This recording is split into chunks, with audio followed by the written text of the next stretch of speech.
Congress party ప్రభుత్వం ఏర్పడి 14 నెలల్లో చేసిన అభివృద్ధి చూసి ఎమ్మెల్సీ ఎన్నికలో కాంగ్రెస్ పార్టీ అభ్యర్థులకు ఓటు వేయాలని మెదక్ ఎమ్మెల్యే డాక్టర్ మైనంపల్లి రోహిత్రావు ఓటర్లను అభ్యర్థించారు.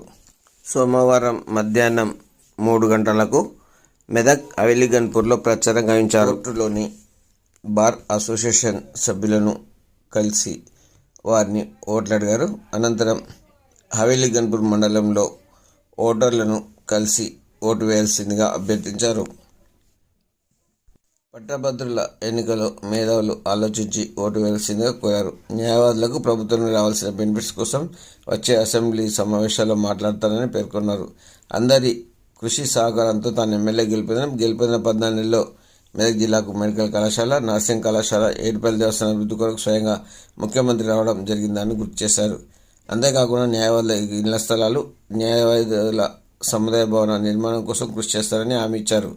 ఈ నెల 27న జరగబోయే ఎమ్మెల్సీ ఎన్నికల్లో వీరందరూ మొదటి ప్రాధాన్యతగా 2వ నెంబర్ అయినటువంటి కాంగ్రెస్ అభ్యర్థి ఉట్కి నరేందర్ రెడ్డికి ఓటు వేసి మెజార్టీతో గెలిపించాలని కోరారు. ఈ కార్యక్రమంలో భారత అసోసియేషన్ ఉపాధ్యక్షులు ఆకుల శ్రీనివాస్, సెక్రటరీ శ్రీపతిరావు, సీనియర్ న్యాయవాదులు పోచయ్య, రవీందర్, న్యాయవాదులు జీవన్ రావు, బాలయ్య, లక్ష్మణ్ కుమార్, గణేష్, చిరంజీవి, శ్రీనివాస్, శోభన్ గౌడ్, ఫజల్ అహ్మద్, కాంగ్రెస్ పార్టీ నాయకులు బొజ్జ పవన్, శ్రీనివాస్ చౌదరి, పరశురామ్ గౌడ్, షేరి మహేందర్ రెడ్డి, హఫీజ్ మౌసాబ్, శంకర్లతో పాటు తదితరులు పాల్గొన్నారు. ఇవాళ హవేలీగన్పూర్ మండల్ అదేవిధంగా మెదక్ నియోజకవర్గంలో మరి పట్టభద్రుల ఎమ్మెల్సీ కోసం మేమందరం కూడా ప్రచారం నిర్వహించడం జరిగింది.